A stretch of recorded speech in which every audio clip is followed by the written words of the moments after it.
Hey everybody, it's Dr. Eric Balcabbage. We're back for another edition of the Thyroid Answers Podcast, and I'm super excited today. I have two guests on today, and we're going to talk about one of my pet peeve topics, which is vitamin D. As almost everybody who is in healthcare today would say, everybody's vitamin D deficient, and vitamin D is the thing that fixes everything. And yet we take more vitamin D than ever in the history of the world. It's a multi-billion-dollar industry, and we are sicker and fatter than we've ever been in our whole life. And I think, in my opinion, I've been talking about this in my book, on the podcast, on other podcasts, that we do not assess thyroid or vitamin D physiology appropriately, in my opinion. And I make lots of arguments why excessive vitamin D supplementation is not just not overly helpful, but potentially problematic. But then I read a paper or something, and I stumbled onto a podcast called Normal Curves, and these two women were having a discussion on vitamin D. I'm like, holy cow, there are other people besides me and Douglas Kell that believe that vitamin D supplementation may be potentially problematic. So without further ado, I want to introduce you to Kristin Sainani, if I got that, Sainani, and Regina Nuzzo. Mm-hmm. I got it. Perfect. All right, perfect. They're professors, they're freelance writers, they're podcast hosts, and they're here to talk about vitamin D today. Ladies, how are you today? Doing great, thanks. Great. Thanks for having us. Absolutely. So Regina, let's start with you. Let's get a little bit of background about you, and then we'll switch to Kristin and kind of get a little of her background, then we'll go right into vitamin D. So give us a little bit about your background. Mm-hmm. I'm a statistics professor at Gallaudet University in Washington, D.C. So I teach statistics to undergraduates and graduates. But before that, I actually got a degree in science journalism, and I've been a practicing freelance science journalist, writing about health, medicine, psychology, a whole range of things. So I have this interesting background where I understand the stories and the science of what's happening out there, but I have the statistical superpowers that I get to read the papers and understand what's going on behind the scenes. And I've been working with Kristin for 25 years, and just in the past year, we've started this new podcast, and she will tell you a little bit more about that. Awesome. All right, Kristin, you're up. All right. Thanks again for having us on. I am so excited to talk about vitamin D because I think this is an untold story and it's very interesting. So I am a professor at Stanford University. I also teach primarily statistics. I also do teach writing to scientists. One of my big pet peeves is trying to get scientists to write more clearly. And I think that's a lot of the goals that Regina and I both have in teaching, is to communicate statistics and teach statistics in a way that people can understand. I'm a practicing statistician. I do data analysis in sports medicine, and I do some freelance science writing as well. I also did science journalism after my grad work. So I think Regina and I have parallel career paths in that way. And I've roped Regina in the last few years to teaching with me at Stanford. We co-teach a class in the summers. I fly her out here for that. And then, in the past year, we've started our podcast, Normal Curves. So it's wherever you get your podcasts, at normalcurves.com. And we are trying to teach how people can learn about statistics and how to read papers and how to evaluate evidence, but in a fun way, a little fun take on it. Yeah, I when I listened to the podcast, I was like, these guys are having fun. I mean, you guys are joking and laughing, and that's how a podcast should be, in my opinion. But you're making some of this sciencey stuff fun to listen to, which I fully enjoy, because I never wanted to be in the science realm when I was going through school, because all the organic chemistry and all that stuff was like not in my wheelhouse. And then now, like, all I do is read papers and do a focus on all that stuff. But if you can make it fun and interesting, man, there's so much to learn. But let's talk about, like, how did you guys get involved in vitamin D and doing the podcast and having this discussion on vitamin D? Because everybody is telling the story that we're deficient, and everybody's telling the story like it's this super thing that everybody needs to take copious doses of. It can't create a problem. And then I hear somebody else's voice out there saying, hey, this story isn't, there is a story, but it's not the story. So tell me your interest in vitamin D and how we got onto this topic. Yeah. So when we were coming up with what are some of the topics that we are going to talk about on the podcast, one that I have followed for a while and that I actually use a lot of papers in teaching to make my teaching fun is the vitamin D story, because I've been skeptical for a long time. I think the skepticism started with one of the papers that we talk about on our episode on vitamin D, which is on Hawaiian surfers. And they were claiming that half of the Hawaiian surfers who are out in the sun 28 hours a week are vitamin D deficient. And I was like, that doesn't sound right. So there's a few papers I use in teaching that we can be skeptical of the conclusions. And then I did not know the whole story, though. When I started digging into this for the podcast, oh my goodness, like there was a lot of the story that I didn't know, and I got even more skeptical. So let's talk about vitamin D. If you don't mind, one of you, for the listeners, we get a mix of regular lay people and clinicians that listen to the podcast. So let's talk about vitamin D from origin to utilization. Like, what is it? And yeah, what is it? How do we get it? Like most people today, I think they think you get it from a supplement. That's where it comes from, right? Interesting. Yeah. But that's not really, we're not really designed to get vitamin D from a lot of food. Right. Most of the food is low in vitamin D. We're meant to get it from sun exposure, right? Right. Yeah. Regina, you want to take any of this one? Oh my goodness. So not a biochemist at all. I had to ask Kristin all the questions on this. I was surprised to hear it's a hormone, not a vitamin. Why are we even calling it a vitamin? Vitamin sounds like something that you need to be adding to your diet instead of a hormone that it's there, that we are making it ourselves. So I'll jump into this a little bit and do a little bit more of the sciencey stuff, since that's probably my wheelhouse on this piece. But for the listener, we go outside. We get sun exposure. The sun impacts cholesterol in the skin that we then make vitamin D. This is not the vitamin D that we're actually using. This vitamin D then needs to get converted into things. And the active form of vitamin D is called 1,25-OHD. So the vitamin D needs to get bound to an Uber, gets in a little Uber, a transport protein, and it gets shuttled off to your liver. And the liver then converts vitamin D into 25 vitamin D with the help of magnesium. And oh, by the way, magnesium is also needed for the Uber to get to the liver in the first place. At the liver makes a decision. Okay, what am I doing with this? And it can get converted into this 25-OHD. The 25-OHD is the circulating storage form of vitamin D. It is what's often tested, but it's not what's used. The 25-OHD can then be either activated into 125 vitamin D, or it could be deactivated into 124-25 vitamin D. A lot of people think that it's just the kidneys that do all the conversion of 25 vitamin D to 125 vitamin D. That is not the case. It happens in different tissues, immune cells, whole bunch of things. But once you have 125 vitamin D from the kidneys or from other tissues, that 125 vitamin D then binds to what we call vitamin D receptors, VDR receptors, and that's what makes the magic happen of vitamin D. So it does a lot. It doesn't just do calcium regulation. It does a whole bunch, from an immune system response to biophysiology, to thyroid physiology, to gut physiology. There is so much that vitamin D helps do, but that doesn't mean that more is better. And we're going to do a deeper dive into this and tell the more of the kind of the story. And I think the question becomes, now that we know how this works, we know that 25 vitamin D, which is often measured as kind of this middle piece, and we're not seeing what's happening. How did we get here and what's happening to it?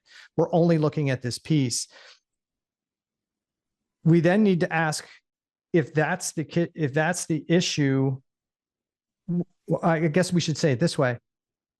What are we looking at that's making the determination whether we're deficient or not, right? If we have vitamin D, if we have 25-OHD, which is a circulating storage form, and we have 125 vitamin D, which is the active form, what are we looking at to determine deficiency, right? Right, yes. So Kristin, I'll let you teach us a little bit. Yeah. Go ahead, Regina. No, it's just, it's a very interesting question. How do we decide what is low, what is deficient? How are we doing this, right? Yes. We're Right. making something binary, dichotomous, a yes, no. How are we coming up with that? That was what Kristin started digging into. Right. Yes, which is And usually the 25-OHD test. The circulating blood test is the typical way that we measure that. And so our podcast talks a lot about what is the thresholds, because we get a bunch of numbers, and what do those numbers mean? Yes. So where does the number, since if we're only looking at 25-OHD, and we could talk about this in a little bit, Yep. there's a problem here too, because in thyroid world, we look at, for years, and even in allopathic medicine, we only looked at T4, TSH, free T4, that's it. And they said, if there's enough of the circulating storage form, T4, and TSH goes down, there's no problem with thyroid physiology. That's not true. T3 is the active hormone. And so just because you have enough T4 in the system doesn't mean it's going to convert to T3. That's cell dependent. That's state dependent. Am I in allostasis or in homeostatic regulation? And we're not looking at whether it's being converted to T3 or reverse T3. We're just saying we changed these one or two metrics that we're looking at. That's all we care about. The same can be said for vitamin D, 25 vitamin D. It's the circulating storage form. And there's a whole discussion why, well, we don't measure 125 vitamin D because it's in a small concentration. Well, now you see people are measuring free T3 and total T3 all the time now, because they're like, hey, that's the active hormone. Interesting. So how did we land on, maybe you know this answer. How do we land on 25-OHD? Yeah, I don't know why that's the one that we're measuring. And this is this is the kind of thing we talk a lot about on the podcast, is measurement. What are we measuring? Are we measuring the right thing? And so that's but that is the typical one that, and I don't actually know the history of why it's that measurement. I looked more into the question of what's the threshold for that measurement, and why are we using a threshold of 20 nanograms per milliliter, 30 nanograms per milliliter? So let's talk about that. Yeah. How did we land there? At the those thresholds? Yeah. Yeah. Now that what is the range, and how did we land there? That is an interesting story. So first of all, we're going Fascinating. to talk in nanograms per milliliter, and I'll just note that they also measure it in nanomoles per liter, but a lot of in the U.S. is in nanograms per milliliter. So we stuck with those units. Just it's very confusing because if you get it in the other units, it looks different, right? I looked into the history of this quite a bit for our episode. And if you go in the literature before the year about 2000, people typically define vitamin D deficiency as lower than 8 or 10 nanograms per milliliter. And that encompasses a very small percentage of the general population in the US, something like 2.5%, 2%. And there were a series of papers published, though, between 1998 and 2007, where they basically nudged the thresholds up. There's also a category they call insufficiency. We preferred to call it borderline deficiency in our podcast episode because we thought insufficiency was confusing. So I'm going to refer to it as deficiency and borderline deficiency. So borderline deficiency was previously defined as somewhere like 12 to 16 nanograms per milliliter as the cutoff. Those got pushed up through a series of papers to 20 nanograms per milliliter for deficient and 30 nanograms per milliliter for borderline deficient. And Regina, we talk about in the podcast how this is a great way to create an epidemic. You just change the definition of what the disease is, right? And so if you look at the general population of the US, about 60% of people are below 30 nanograms per milliliter. And that's not because like all of a sudden people got low. It's just that's the distribution. And if you move the border from 8 or 10 all the way up to 30, all of a sudden everybody's vitamin D insufficient or borderline deficient. So that's sort of the history and the reasons that those thresholds were moved up. There's a lot to talk about there, but there is one particular scientist who was very involved. He's on all of the papers, and Michael Hollick, who you've probably, I'm sure, have heard of. Yep, was very instrumental in moving those thresholds up. And then there was a group, the Endocrine Society, and we can talk about the medical guidelines in 2011, but they endorsed those thresholds in 2011 and recently unendorsed them, by the way, which people don't know, but we can talk about. Yeah. So what was I guess people want to know, like, what was what was behind why the value changed, right? Like typically what we, when we think about lab ranges, right, we look at a population, we say, okay, this is, within 2 standard deviations, this is where everybody is, right? So this is probably a range that's within a health range, and the 5% on either end, right, are the outliers. So we think that's the disease range. And even that is not accurate, right? Because lab varies.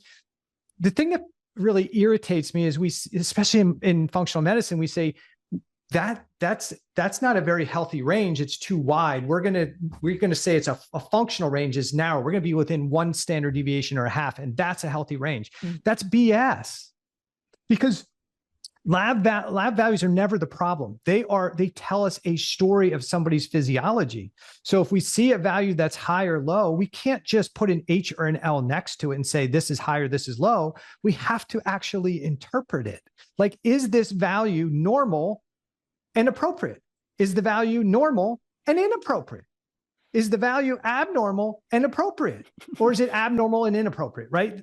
And people are like, well, I don't get it. Well, if a patient walked into my office and they looked hypothyroid and their TSH was normal, I would say, yeah, it's normal, but it's not appropriate for you. You clearly have tissue thyroid physiology, hypothyroidism going on.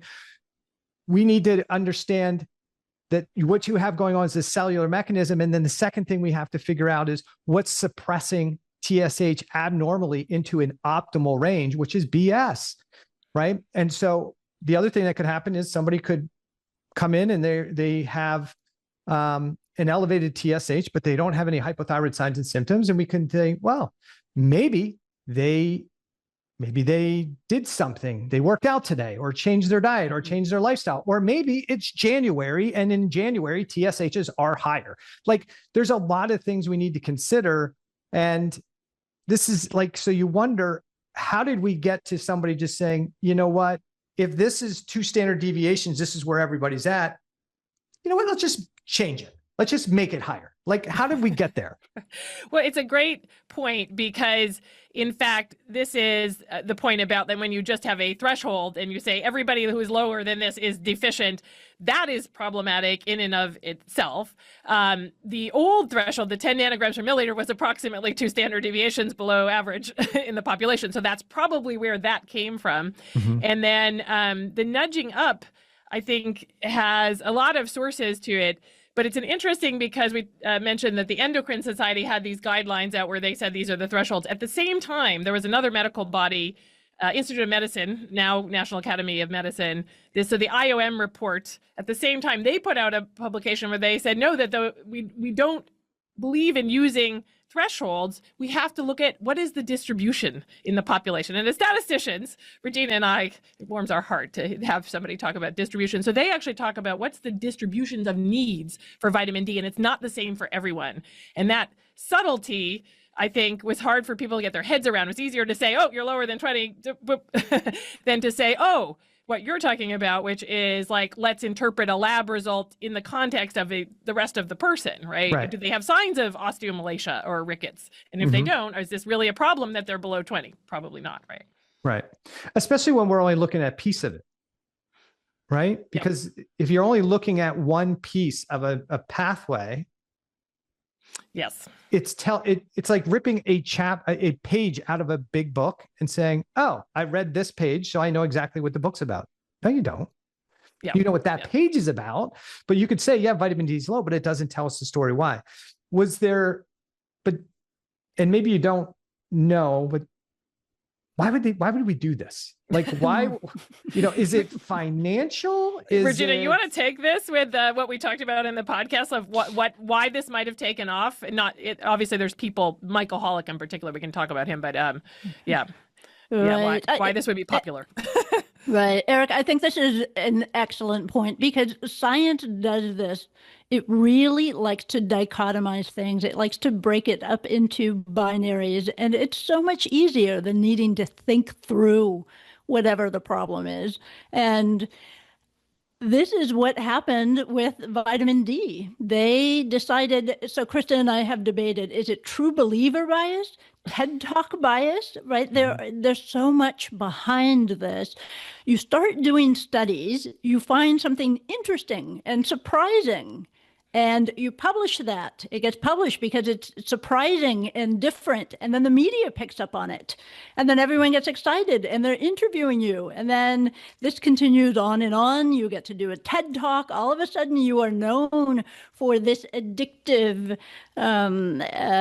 phenomena of coming up with something surprising, this counterintuitive result. I think it feeds on itself. So it's not surprising that 8, 10, got moved to 20, this threshold, because as Kristin said, you move the goalpost. Now, all of a sudden, you have created a condition that needs to be treated, and people are paying attention. And I think vitamin D in particular, because the treatment is easy in some sense, right? We all want so just take a pill and right. It's so much easier than go out and exercise or eat a healthy diet, or right. Just take a pill. And so I think it becomes one of those ones that there's an easy solution. But so many papers got published in this, and I love the Hawaiian surfer paper. That's one of my favorite. It got so much attention because, wow, Hawaiian surfers who are out 28 hours a week in the sun on average, and they are half of them are vitamin D deficient. That is so surprising, and we love surprising headlines. We love right? it. Yeah. And then you can publish so many papers. If you move the threshold from 10, it's not that many people. You move it up to 30, everybody's low under 30. All of a sudden, there is a gold mine of papers that can be published, right? Because now everybody's low in vitamin D, and now we can start linking low vitamin D to other things. And it's just a lot of people made careers out of it. Yeah. I want to talk about the causation correlation piece here in a second, but there was another paper I read, I don't know, maybe it was a decade ago. I forget the name of the paper, but they looked at vitamin D levels, like, okay, in Scandinavian countries, right, where they don't get much sun, and they say, well, see, all these people are low in vitamin D. Oh, but they're actually healthier than right. And so it was like real perplexing, like, wait a second, something's not right here. But it just we just moved on from that because it wasn't really the discussion that people wanted to have. Story, yep. Yeah.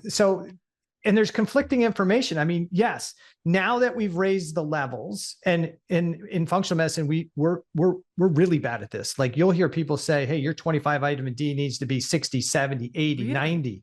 Yeah. Like, there's no high end that's a problem. Like, what? Are you kidding me?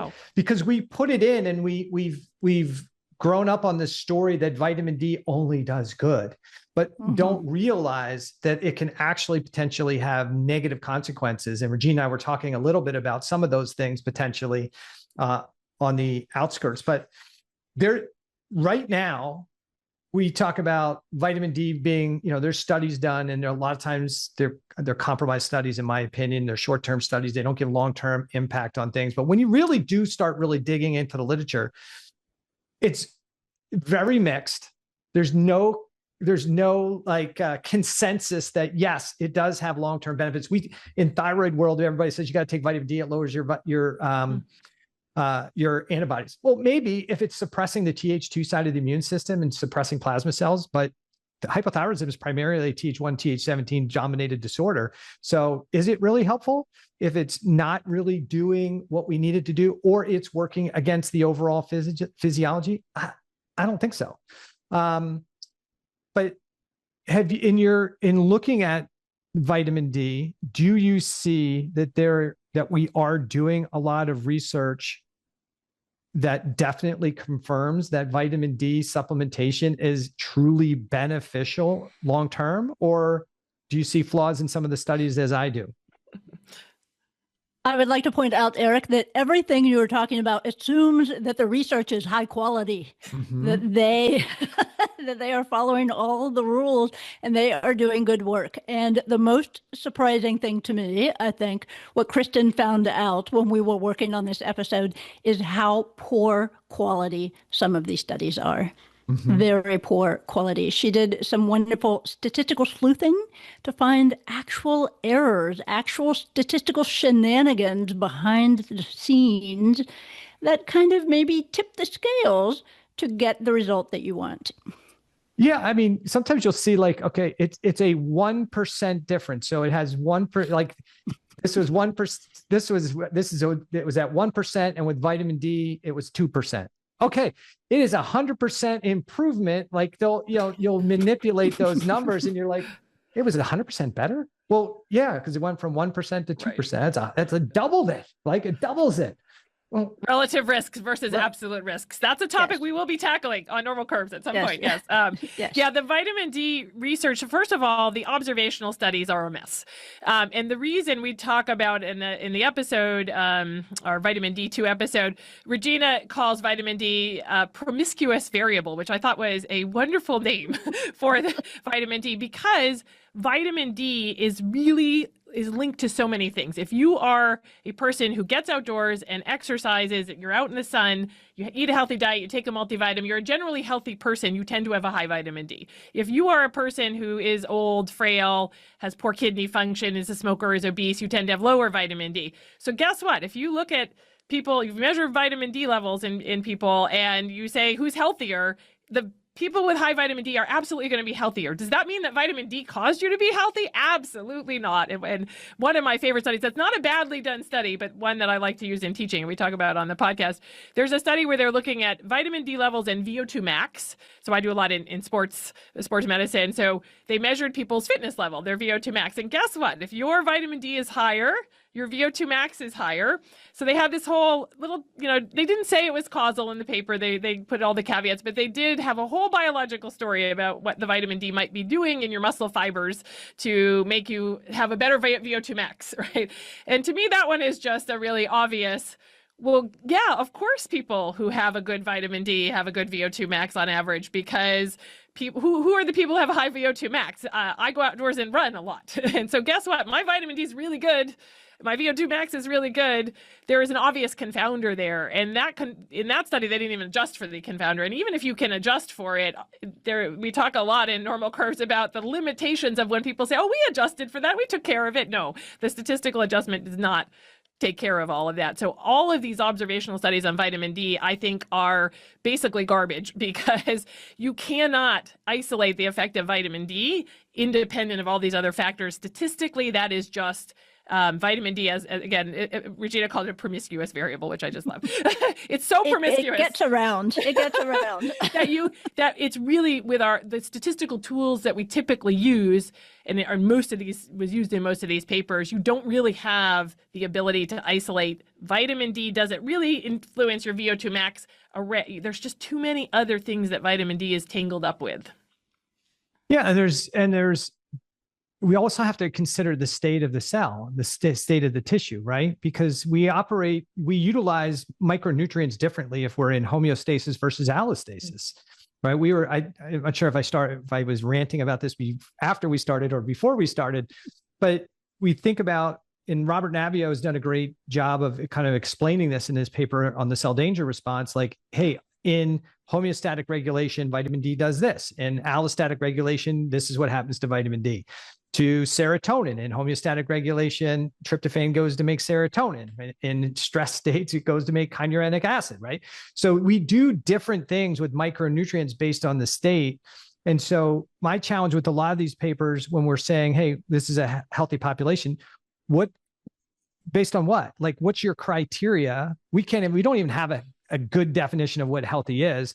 Is your criteria that they're just not on medication? Is there criteria that they're only 10 pounds overweight? Like the whole idea of what healthy is hasn't been established. So how can you do a study based on having a healthy population versus a sick population, right? And maybe I'm not a statistics expert, but isn't there a problem there right from the start? Well, yeah, who we include in these studies, let alone there's a couple of things in there. So one, we're measuring something that's a proxy of something else, right? So first of all, measurement always, it's not like, oh, your vitamin D level in your blood, that tells us everything about how vitamin D works in your body. So we've got that problem right there. But then we have the problem that vitamin D, it's hard to separate from all the other things that are related to you having a high vitamin D level in your blood. And then we get the problem of who have we selected for these studies, right? And often it is, when we do case control studies, they go and find people who are already sick, and then they find people who are healthy. Well, guess what? The people who are already sick often have a lower vitamin D. Well, if you're inside having chemotherapy all day and not eating and vomiting, guess what? Your vitamin D goes down, right? So yeah, there's all sorts of problems with these observational studies, which is why it's really important to have randomized trials, which I hope we're going to talk about the randomized trials that they have done on vitamin D. Yeah, we'll definitely get into those. And for the listener, it's important to know, and this is the chemistry portion of it, so I'll dig into it a little bit, is that the 25 vitamin D is the circulating storage form.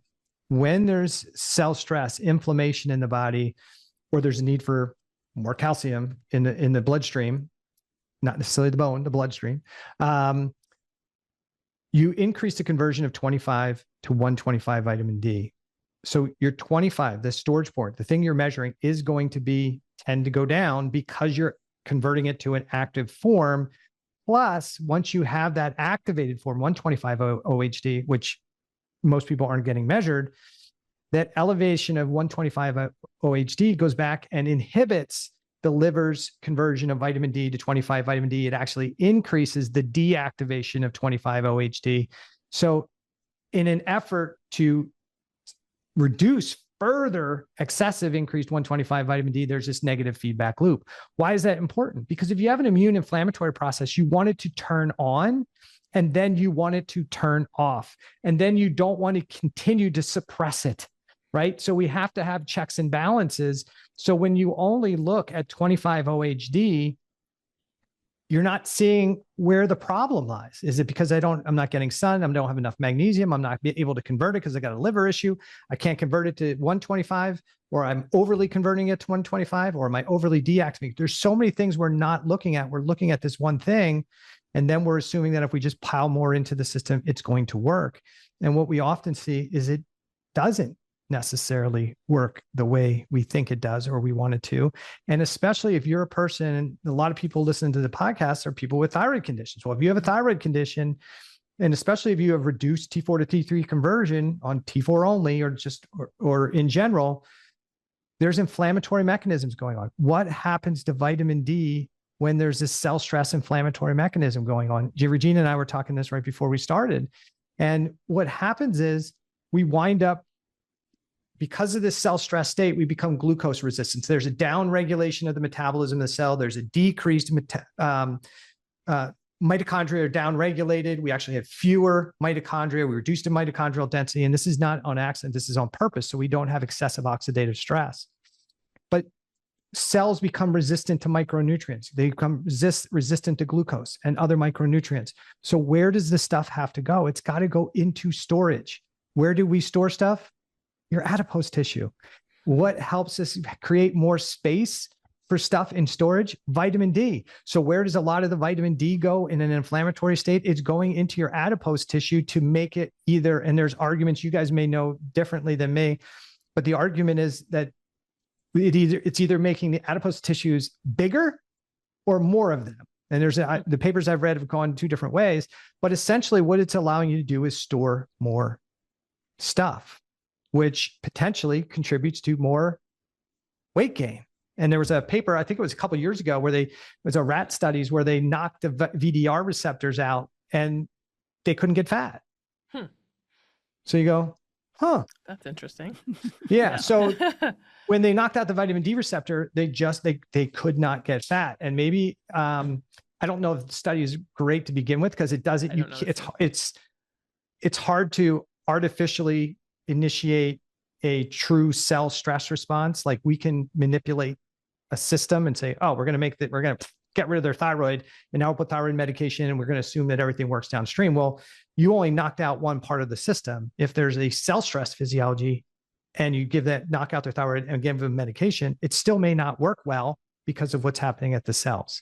So I think it's important for the listener to understand that it's not just about this one thing, vitamin D. It's too small of a picture to really give us a good idea of what's happening overall with vitamin D physiology. I think you guys would probably agree there.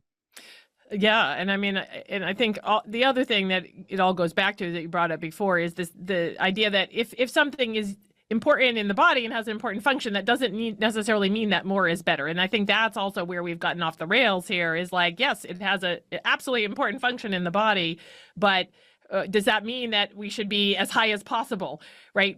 There's so many things in the body that you just need the right amount, homeostasis, right? You don't need to be a huge amount. And I said with raising these thresholds of what's normal and what's considered deficient, we're implying that, yes, you need to be really high. And there's nothing in the biology that's indicating that, huge levels are going to help you.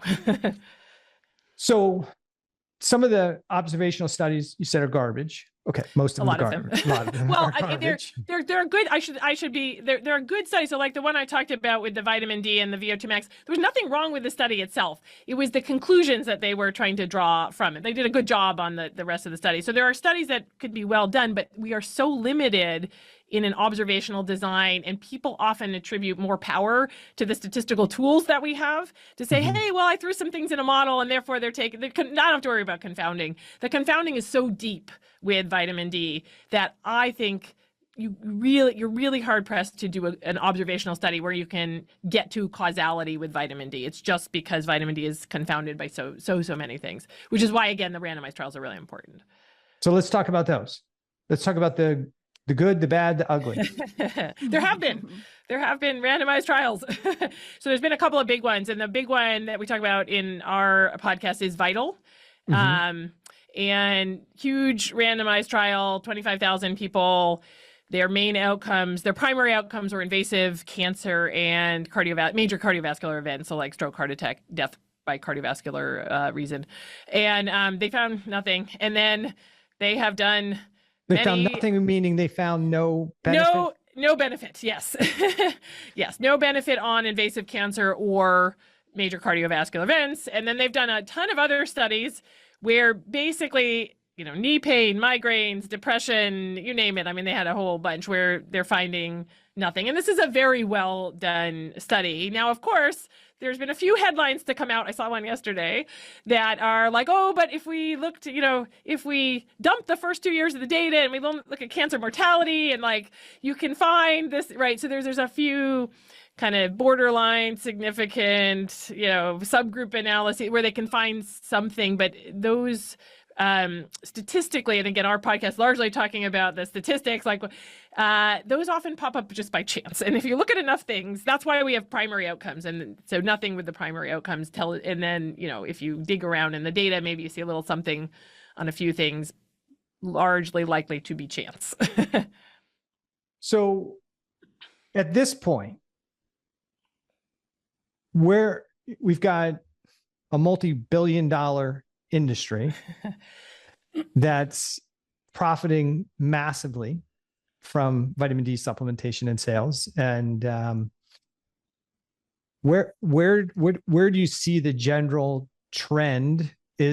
Are we seeing that we're doing better research and more legit research, or are we still going down the same path and because it's very profitable? I think at this point, we've largely resolved the question. And the interesting part is now we have these large randomized trials that say, no, these things that people thought vitamin D did, it doesn't do. People will say, what did we call it on the podcast? Vitamin D randomized trial. I can't remember. We had a funny name for it. People denying the vitamin D randomized trials. Vitamin D deniers. Right. Yes. Or vitamin D randomized trial nihilists, I think is what we call nihilist, it. Yes. Nihilist. Yes. So, but I think we've largely answered the question. And the really interesting part of this, Eric, that I think your listeners need to know is the group that was putting out those guidelines in 2011 that said you need, if you're below 20 nanograms per milliliter, you're deficient. If you're below 30 nanograms per milliliter, you're borderline deficient, and you should be as high as possible. That group just released new guidelines and they have abandoned all of that. So if we are going by medical guidelines, the medical guidelines that were supporting the entire narrative of everybody's low in vitamin D were just completely reversed. I do not know how this has not been covered more in the media, because it is huge reversal. but it was kind of like tucked in, like, oh yeah, we're not using those guidelines, we're not using those thresholds anymore. So all of the labs have those thresholds. Nobody should be using them anymore. They're not supported by any medical body at this point, which is, I just find fascinating. So do you know what the new guidelines are? Yeah, the Endocrine Society, they're 2024. They just had guidelines out. I don't remember the exact date, but it's in, if you Google it, they basically said it, and again, it's a little bit buried in there. They basically said, one, we shouldn't be doing routine vitamin D testing anymore. Mm-hmm. Healthy people don't need vitamin D testing. You only vitamin D test if there is you have a sign that you might be, have osteomalacia or rickets or, a condition that's known to be related to vitamin D. They're saying you shouldn't be routine supplements are out too. They lowered the amount of vitamin D that they said that you need to intake in your diet if you're not getting any sun. So it was a complete reversal. And this was the group driving 2011, the entire narrative. And they just completely reversed themselves. And yet it got almost no media coverage. What so you wonder, was it just these randomized trials that tipped the scale? They said, okay, everything we believed is we had our blinders on and we were ignorant and now we see the light. Or did somebody fall out of favor, or what? I mean, because this should have been a big deal. When you have an industry that's making $2 to $3 billion a year and it's built on nothing, it's built on vapor, it's like BS. It should have been on every major news program. It should have been coming to every doctor's office, right? Yep, it should have been, but totally missed. Everybody missed it. There's probably lots of reasons that this whole narrative, this whole story got pushed. It wasn't just Michael Holick, but I'll say that we should talk about Michael Holick because he played an outsized role in this whole thing. And I think his credibility is very questionable. And there have been more news articles about this recently, last 5 to 10 years, that there's a lot come out about him in the popular media. So I think there's some realization that maybe he's not a credible source. And he was the one largely driving this. He has a paper in New England Journal of Medicine, 2007, 20,000 citations on Google Scholar. That is unbelievably large. That paper is so flawed, but it is basically where he declared 20 nanograms per milliliter, 30 nanograms per milliliter, you have to be this, and you should be as high as possible. And people believed it. Yeah. Yeah. And we're still believing it. So people still believe it. Yes. Right. They don't want to let it go because it's so hard to let it go once you've taken in that, oh, that's really important. So doctors are still pushing this. Yeah. I mean, we're still pushing to some degree that fats are bad for you. Can't eat eggs because they have cholesterol. Cholesterol kills you. Some of this stuff, and to be fair, right? I learned the same stuff and repeated that stuff because this is what you learned in school, right? And then you're like, okay, it's not until we get out and we start having these moments you're like, wait a minute, this doesn't make sense, right? But if you're not taking time to reflect and think about stuff logically and go, what? This doesn't make sense. Let me dig into this. You would just keep following upstream like all the other salmon, right? I'm just going to do what everybody else is doing.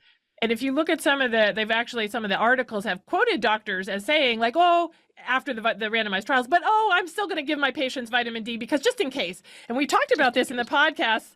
We talked about this sort of glass half full, glass half empty approach that there's this, you could say, it's just vitamin D. It's not harmful. So why not? On the off chance it helps me, I'll just take it because, right? Yeah. And I'll make arguments to my clients who are coming in. They're taking 4,000, 10,000 IUs a day because their doctor told them they need to be 70 or above for 25 OHD. I'm like, look, you can't be on it if you're asking me to help because of the impact on the immune system. And I'm like, you think you're doing that to increase your bone density. That vitamin D that you're taking doesn't increase bone density necessarily. It's increasing blood calcium. That's the primary role of the 125 vitamin D when you're thinking about bone and it's increasing calcium in blood. And so if you're taking massive quantities, you're going to pull some from your gut, but you better have a healthy gut to start with. And number two, where else are you getting calcium to restore blood calcium? You're getting it from your bone, right? So you're actually creating the problem you don't want. And the other issue is people think, well, it's anti-inflammatory, it's anti-immune to some degree, but it depends on the state of the individual. And if there's already dysregulation in the immune system and you add more 125 and one more 125 than the body needs, then it can actually shift the immune system into a mode that you don't want, especially if you still have some type of active infection going on. The other thing is, and I've read this in a couple papers, that when you have high levels of 125 vitamin D in circulation, it actually pulls more calcium into the cell, regular tissue cells. There's a max capacity that the cell can manage from a calcium standpoint. And at some point, the endoplasmic reticulum can't hold it anymore. And that 125 vitamin D is actually creating the oxidative stress inside the cell and triggering apoptosis of the cell. Mm-hmm. Like, this is where I lose my mind when people just think more is better. I'm like, you cannot keep doing this. Like, trying to manipulate a lab value with some external supplement so that you feel good about it does not restore health in most cases. You're manipulating a lab value, and many times at the detriment to the person's overall health and well-being. We act like we don't have innate intelligence. Every drug, every hormone, everything we need is in here. And sometimes we think that the body just woke up one day and forgot how it all worked. I don't buy it. Yeah. Yeah. There's the story with vitamin D, right? All of a sudden, everybody's vitamin D deficient. We woke up one day and like 60% of the population is suddenly vitamin D deficient, when no, this is the vitamin D levels we've had for ages. So all of a sudden, this is this miracle drug. And it gets to this, I think, what you said, Eric, people feel good though, right? You have a metric. Mm-hmm. We love metrics, right? Mm-hmm. Oh, there's a metric that, it's higher is good. I'm going to make it higher. And like, it just makes people feel good. I've done something, right? And it's an easier thing to do than so many other things you can do for your health. Yeah. And in our world, you hear the term optimize. We're going to optimize your health by optimizing your T3, by optimizing your 25-OHD. Aren't you manipulating? Right? Aren't you just manipulating? Isn't that what you're doing? If you really wanted to optimize it, you would say, is that range for me still appropriate for me in my current state or situation? And if it's not appropriate, if it's like you're lower than you should be, then we need to ask the next question, like, okay, well, why would my body do this? Because it often is, what we're seeing is the adaptation, not the actual problem when we're looking at labs, right? Blood pressure, great example. I've got high blood pressure. Okay, I'll give you blood pressure lowering medication. It manipulates the number. Did I fix the problem? Well, you may not have a stroke tomorrow, but you now have decreased blood flow and circulation to your extremities, your brain being one, your fingers, your toes being other ones. And you haven't addressed the thing that caused the body to increase the vascularity, the vasoconstriction to begin with. And so what does the body do usually after a couple of years on a blood pressure medication? They get high blood pressure again, right? Why? Because their body goes down a different pathway to try and get the same outcome. I need to get increased blood flow to my brain. We went through this with probably you guys are around my age or younger, I guess, but like the Vioxx or. Oh yes, that's a great story too. Yes. Right? Yes. And so you're like, the body is smarter than we are. We think we're going to block it, and it says, well, I'll just make more of this other chemical. Oh. But that's an episode we got to do on the podcast, Regina, because there's an interesting story behind that one too. Fascinating. Did you do an episode on the Omega story yet? Not yet. No. Oh, no. All right. Yes, Let me know when you're ready right. for that one. We'll talk about on the list. On the list for sure. Story. Yes. Yeah. Yes. So let's talk about go ahead. Yeah. Oh, I was just going to say that this idea again that the body like kind of knows what it needs. So this gets back to the IOM, this group that put out guidelines at the same time in 2011 as the Endocrine Society. There was these dueling guidelines, kind of like for nerds. It's kind of a cool. We find it fascinating.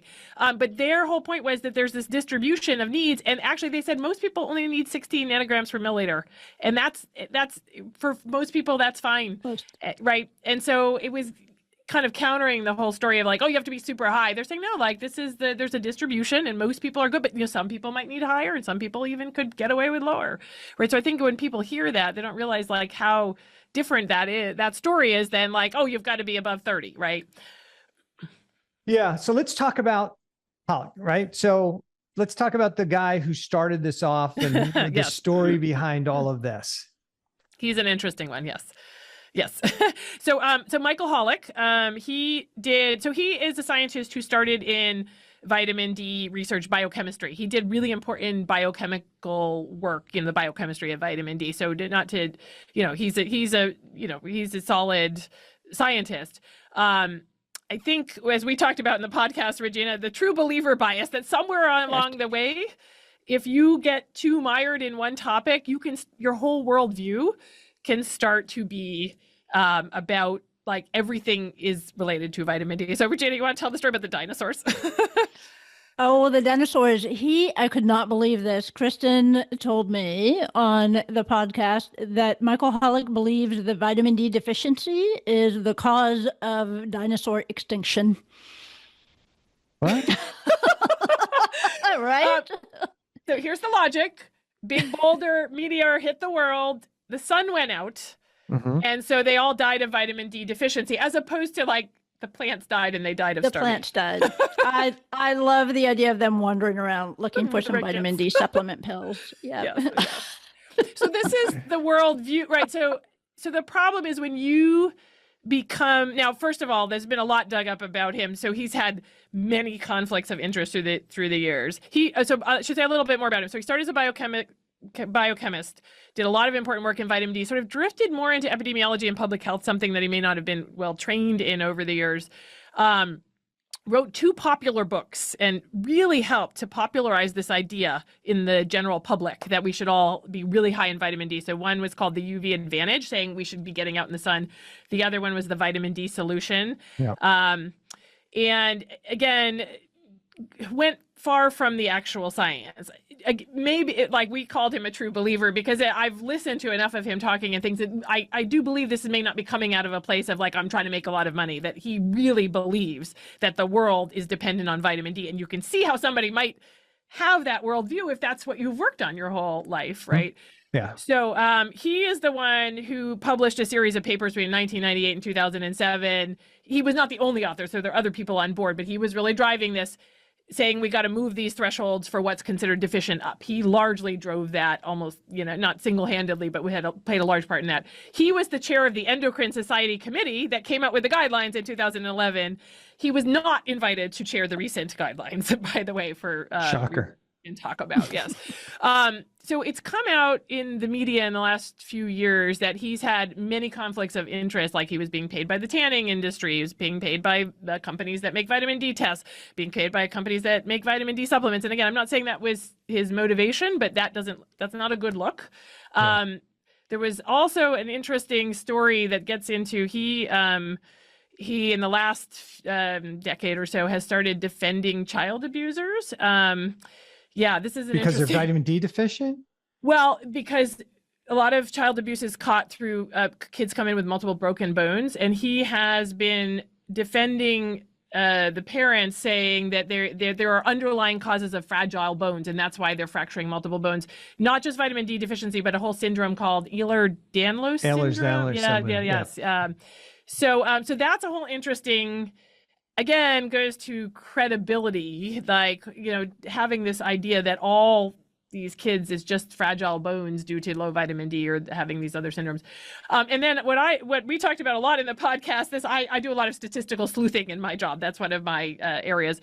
I fact checked him and the amount of errors and misleading statistics in his work was astonishing. And I can't believe that nobody has fact checked him up until now, but first paragraph of his book, The UV Advantage, his first book, says, hey, we did a study on a random sample of people in Boston, and we found that 42% of them were vitamin D deficient. Okay, so and he says, and it was published in The Lancet, which only 1 in 100 papers are published in The Lancet, which I got to chuckle at. So I was like, so in preparing for the podcast, I told this whole story to Regina. I decided I'll pull the paper in The Lancet because I want to know, what did you call vitamin D deficient? How many people were in the study? And for a popular book, you don't necessarily put those details in, but I wanted some background. So I went to The Lancet to try to find the study. This was a 3-day endeavor to try to find this study because it doesn't really exist. What I think actually happened is there is one line in a paper he published in The Lancet where he talks about how he pulled medical charts from his bone clinic of elderly women with osteoporosis, and 42% of them were vitamin D deficient. That is his random sample of people in Boston. And so but it wasn't just that one. So Regina, you want to give them the fun one, the most fun one that we talked about? Up to 100% of people in Europe, adults in Europe, are vitamin D deficient. Did you know that, Eric? Up to 100%. Up to. Up to. Yes. Based up on. to and including. Yes. Based on what? There's a study. Based on what? Regina, you want to tell what the study is? They, it was centenarians. What were they? 80-year-old, 100 years old. 98 to 106 year 98 olds. to 106. Yeah. That Okay, was- wait a minute. Yes. So we're starting out here with a problem. If 100% of Europeans, but we're only looking at those in the 98. 90 Yes. Mhm. Yes.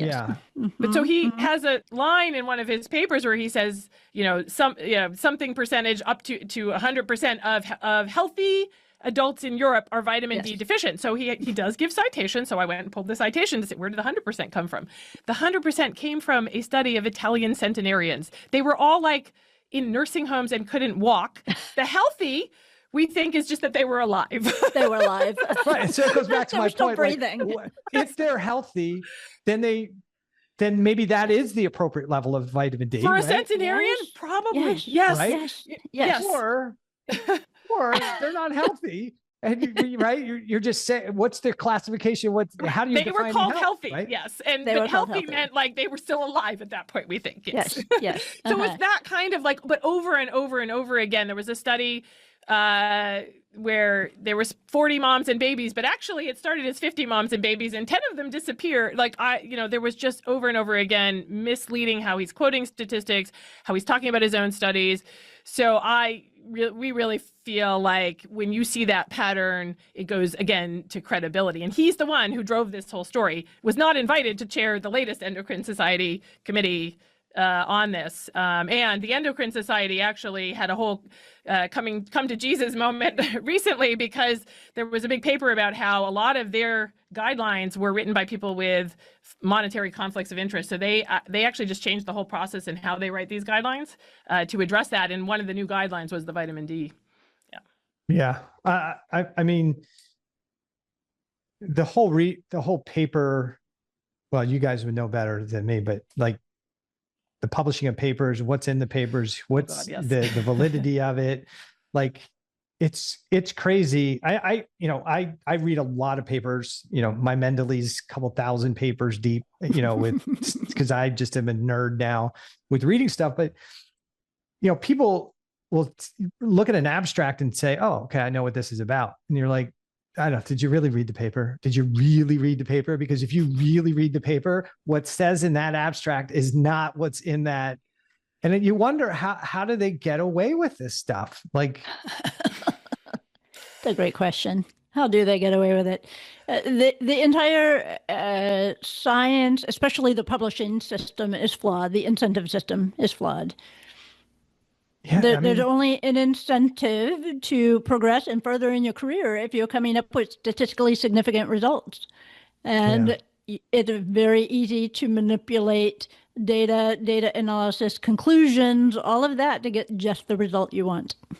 Shockingly easy. Yeah, it's crazy. The other thing that's crazy is that when you read a paper and somebody cites something, they'll cite the paper, and you go look at that paper, and they're citing a source for their information, and it's the same person who cited it's the circle of like we did a whole segment on this on our current episode that is up on Sugar Sag. It's one of my big pet peeves. No. I'm so glad you brought this up. This is one of my biggest pet peeves, is how people cite. And so I did a whole thing in that one where I was trying to find there was a citation in a review article. I wanted the study. So I went back, and guess what? Another review article. I went back again. Another review article. Went back again. Another review article. Finally got to the end. No citation at all. Nothing.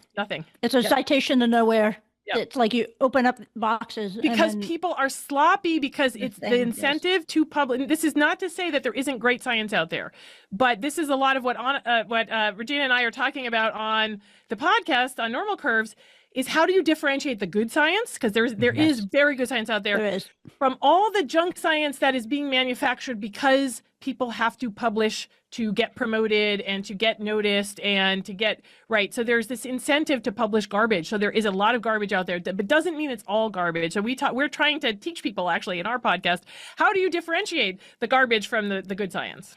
Yeah, I think it's really important, because people make decisions, based on what we think is real science. I mean, we just went through a major issue with, this is the science, right? And everything that went on, but it really, after a while, you see some of this stuff, you start to lose faith in what's coming out. And it's a sad state for all aspects of healthcare and medicine when you can't trust what we say.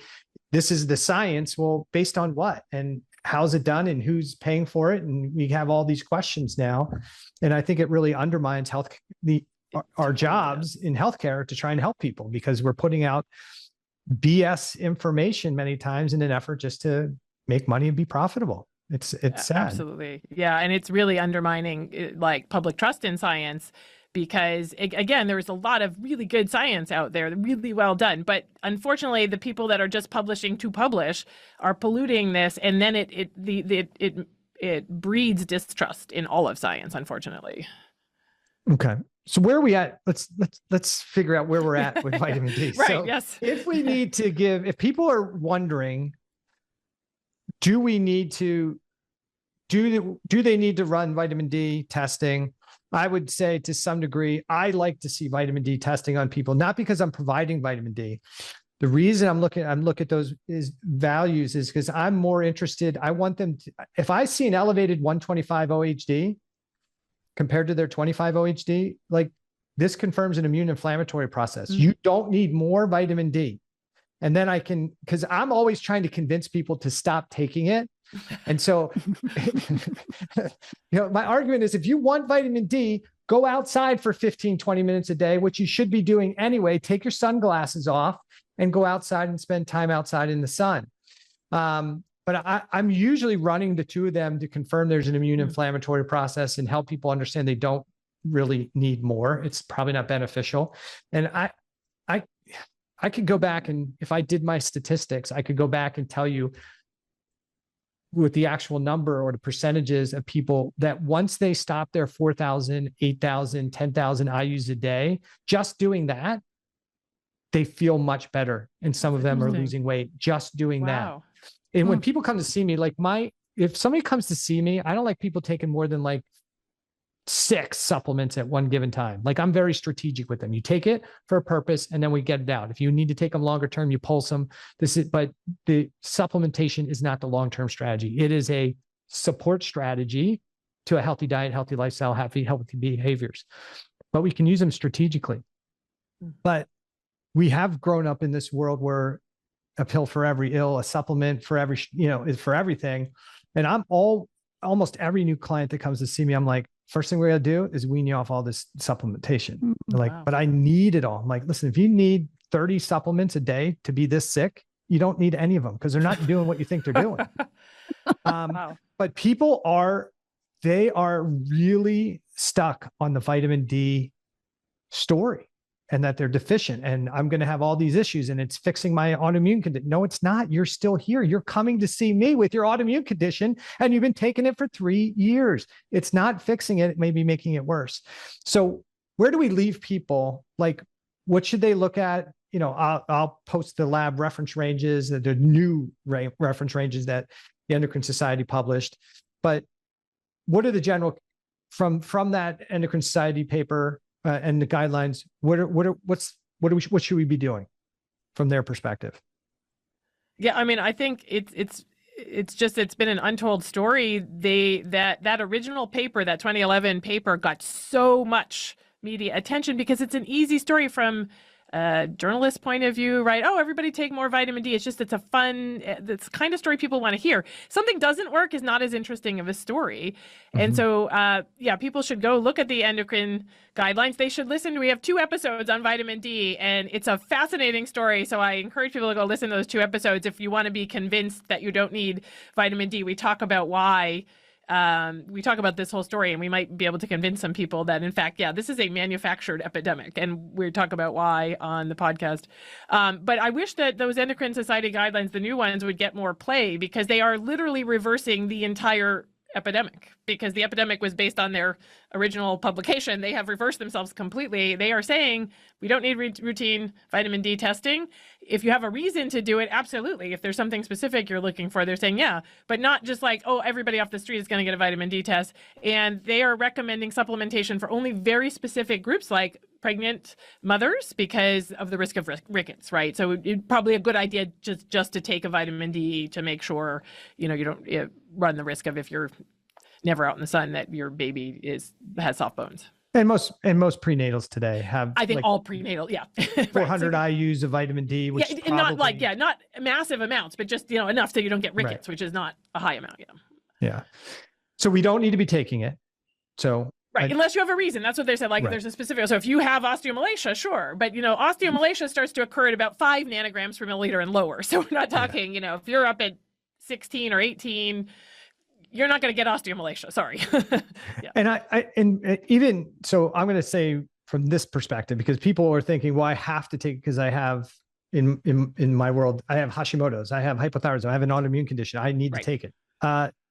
No, you probably don't. The randomized trials didn't find benefit for that either. They don't. And I've looked at way too many papers, read way too many. There's, for every paper that says there's some benefit, there's a paper that said there's no benefit. Now, it may change TPO antibodies, but it doesn't change TSH, T4, T3. It doesn't change the cellular state. It may change TPO antibodies because of the suppressive effect potentially on the plasma cells. But it doesn't really change. It changes a number. And this is the piece that, again, I think, Regina, maybe you said it, Kristin, maybe you said it, but we get hung up on the number. And if I can improve the number, that means I improve my health. I've got my Garmin watch, right? So, how many stats, we're all hung up on, right? Of course. The analogy I'll often use for patients, like if the wall was moldy and I paint it, did I fix it? No. Yes. Yeah. Well, some people say, yeah. I'm like, okay. So tomorrow, what do you think is going to happen? I don't know. Well, tomorrow there'll probably be mold on the wall because the mold's going to break through that paint pretty quickly. So we got so the paint didn't fix it. I'll tell them, if I replace the drywall and paint the wall, did I fix the problem? Yeah. No. The mold only grows in an area that has high moisture. It's conducive for mold to grow. Mold's everywhere. Why is it growing on that board? Because you have a moisture issue. You have to fix the moisture. The mold was never the problem. The 25 vitamin D was never the problem, right? Yep. Your low T3 isn't the problem. It's why I can't convert it. It's how you have glucose resistance. You have high glucose. We need to suppress it. The glucose is the sign of a problem. Exactly. It is not the problem. And that's where I think we have the biggest problems today in both integrative, functional, allopathic medicine, is that we're reading labs for high or low and manipulating them instead of asking the better questions like, why is this behaving this way? What is causing the body to adaptively behave like this? And how can I do that? And I talk from the perspective of what's creating your excessive cell stress load that's pushing you into allostatic regulation. The supplements are sexy, the testing's sexy, but ultimately, if you don't address what's contributing to your excessive stress load, poor dietary habits, poor lifestyle habits, poor mindset, poor emotional stress, poor relationship fitness, right? Like all of these life and lifestyle things that add to the load, if you don't address those, you shouldn't be shocked that you have abnormal lab values. You shouldn't be shocked that I developed a gut issue and a thyroid condition and I have depression. You should expect those things to happen because you're in this adaptive allostatic state. It's like, you made me this great dinner and I didn't need it. Well, right, because this guy is trying to stab me with a knife. I'm not eating food right now. I'm not having sex now. I am trying to protect myself. And that's how most of us are living in this allostatic state due to excessive stress load.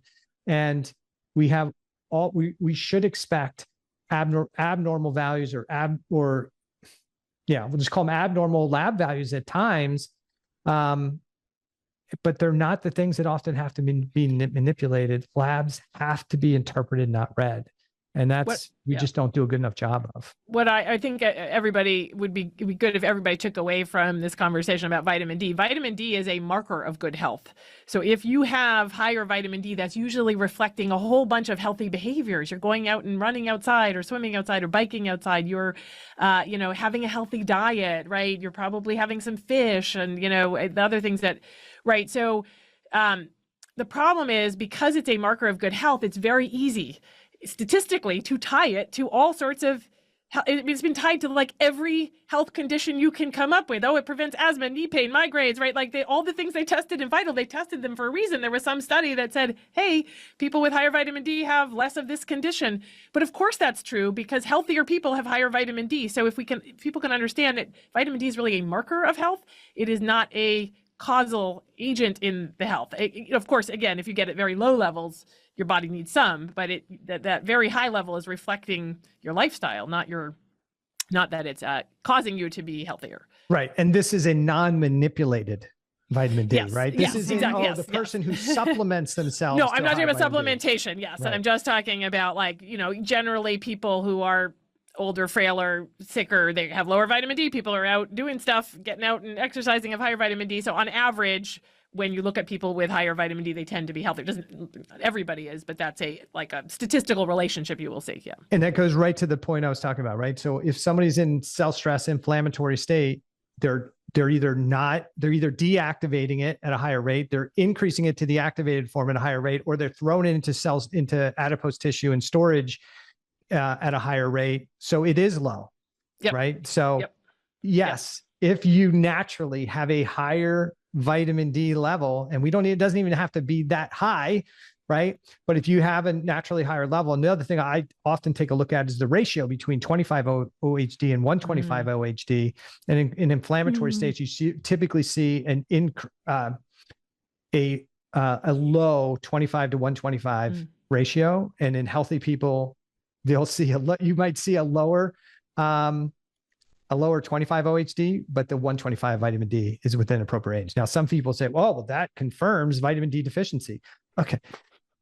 Look, what's their calcium levels? Like, what's their overall health? What's their, no, it does not. Right. And that comes down to sometimes when we look at labs in this narrow box and we only look at one, we don't zoom out and take a look at the big picture, right? Oh, this is low, therefore it's a problem. Wait a minute. Everything else in their chemistry, if you ran the other 65 parts of their labs, their blood sugar markers, their liver markers, their bone density markers, their calcium levels, they're all perfectly normal and the patient's asymptomatic. So it's fine. Right. And what we define as low, remember, has been shifted so that almost everybody's low. So you have to keep that in mind too, is even what you define as low, right? As we've talked about, that's all been manufactured. Really low probably should be below 10 is really what is low, but nobody uses that threshold anymore. It's interesting though, Eric. I think that because there's been lots of studies published and lots of headlines, vitamin D helps with this, vitamin D, it's like rumors, and it's hard to shake. Like, people have this feeling like, oh, well, it's been linked to so many things. Surely it must be good for something, right? Because there's been so much hype around it. And again, a lot of that hype driven by Michael Holick, who is not credible. Yeah. And to some degree, it's continued to be propagated by the companies that Oh, of course, yeah. make lots of money, right? Sure. So we just keep reinforcing it. So how do we change it long term? I mean, we got the Endocrine Society. Obviously, you guys are talking about it. I talk about it, but how do we change this message going forward? Is it just grassroots? We're going to just continue to have these types of conversations that this is not what we thought it was? Or do you see something bigger that's going to change it? Regina, what do you think?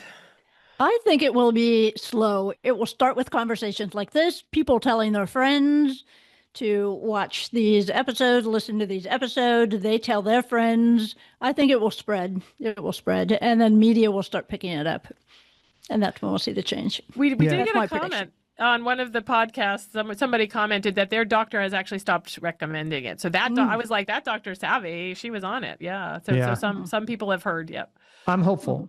I know, like, when I started talking about it, some of my peers were like I'm like looking at me like I'm a crazy person for saying that it doesn't do what we thought it did, and we're not assessing it. They're like, "Do you not read papers?" I'm like, yes, I've read the papers. I've read a lot of papers, and I'm not convinced. And I'm seeing people in real time who are chronically ill and taking copious doses of vitamin D, and they aren't healthy as a result. And a lot of them get healthier just eliminating it. So anyway, ladies, I appreciate you coming on. It was a fun conversation. Let everybody know like the name of the podcast again, and let us know like what are the topics coming up, because I once I found you guys are fun to listen to. So I think it'll be something that especially my followers and my crew would be interested in listening to. Great. It's called Normal Curves. How did you come up with the name Normal Curves? Like, where'd that come from? Oh, statistics. Yeah, Regina, should we give away what the original title was, though? The original one was a little racier, Sex, Beauty, and Statistics, because I wrote about sex for Los Angeles Times years ago. The science of sex. Right. I always forget how to, right? Not personal. Kristin, for a decade, wrote a health column for Allure magazine, which is a beauty magazine.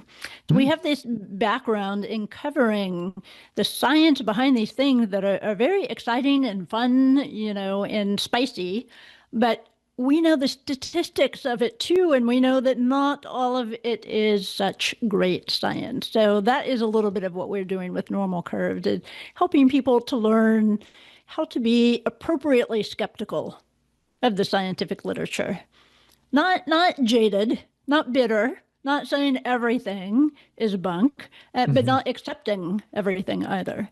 And we use a lot of fun topics to illustrate this. So we have one right now, sugar sag. Does eating more sugar? Yeah. Does eating more sugar make your face sag? Add more wrinkles? Does it make your whole face collapse? Yes.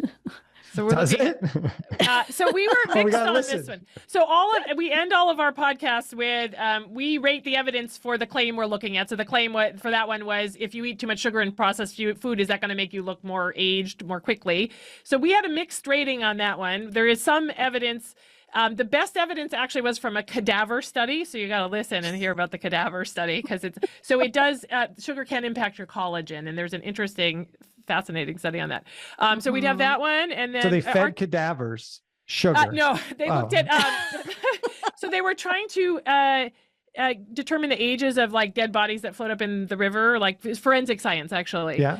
You can tell a person's age by the crosslinks in the collagen of their diaphragm. Pretty accurately, but they had some outliers, and the outliers were diabetics and a little bit alcoholics, but mostly diabetics they were aged at 106 years old. They had type 1 diabetes, probably uncontrolled, died pretty early. So very uncontrolled diabetes. So they had a lot of crosslinks in their collagen, which is likely due to having an abundance of sugar. The sugar causes your proteins to be cross-linked and to get stiff. Yeah. And so that, in theory, stiff collagen also bad for wrinkles and sagging faces, right? So anyway, that's a fun one. Our tagline, by the way, is "Sexy Science, Serious Statistics." So I think that's a pretty good, give your listeners a pretty good feel for what we're doing. Yep. We're trying to make the topics really fun. We have, we talk a little bit about, it's PG-13. We call it PG-13. So we have some PG-13 topics. We've done alcohol. Does it really help with heart disease? That one we give a big no to, I think. We looked at vitamin D. We looked at some fun ones related to dating and attraction, pheromones. Yes. Yeah. So it's hookworm therapy gets into the immune system. That was fun. Yeah, hookworm, like people infecting yourself with hookworms for the anti-inflammatory response. Fascinating. Randomized clinical trial on this. You'll love it, Eric. Oh, yeah. I have to listen to that one. All right. There might be something to it. Yes. Yes. Well, yeah. You can find us at normalcurves.com, by the way. That's our website, normalcurves.com. Right, and also on anywhere you get your podcasts. Yeah. All right. Well, you guys did a fantastic job. I would love to have you guys back on. We'll catch another topic and have you guys back on. Yeah, definitely. I'm interested in when you do the fish oil story. Okay. Yeah. We were going to get to that one. That one is, I got a problem with that one too. So anyway, Okay. yeah, we'll have a chat. So you guys have a fantastic day. Thanks for coming on the Thyroid Answers podcast. And yeah, I look forward to more conversations in the future. Thanks, Eric.